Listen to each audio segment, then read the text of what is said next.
Bismillah ar-Rahman ar-Rahim. Allahumma salli ala Muhammad wa ala ali Muhammad. Assalamu alaikum wa rahmatullah. My name is Haris Ijaz Arif and I'm here to talk about the truth of the world. 10th September 2025, Charlie Kirk gets shot down through the neck. I see people in the comment sections applauding. I see Muslims in the comment sections applauding. The first and foremost question would be, when has Islam been the deen of spectators? Spectators who applaud, spectators who boo, but not people who make the real moves, not people who are the real deal. When has Islam been reduced to that level? That's the first and foremost question. Secondly, when has Islam been a deen where one applauds someone getting shot down, someone who is a voice, someone who is voicing what his truth is, someone who has some ideas which he then propagates, which he then tries to propagate, and just because of the fact that we disagree with some of the ideas of a person, we appreciate somebody getting shot down.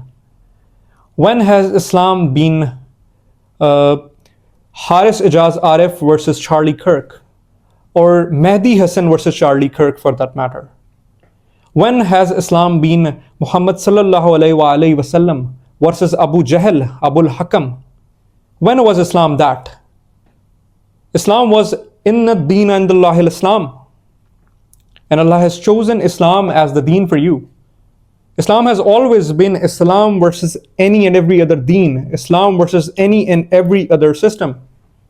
When has it been about people other than Muhammad sallallahu alaihi wasallam? Let's hypothesize something.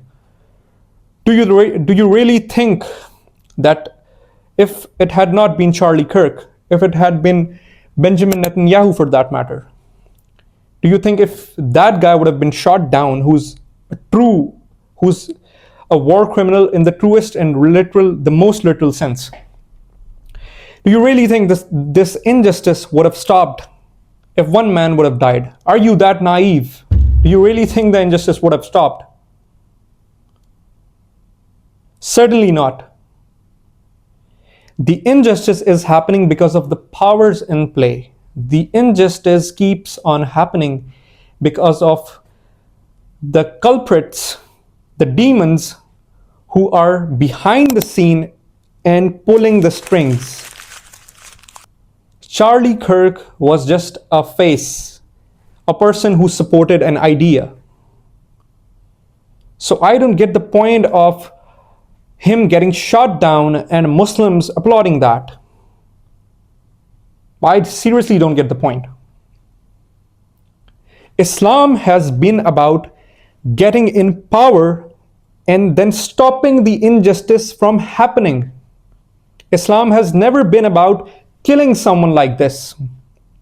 As I hypothesized, Benjamin Netanyahu getting killed.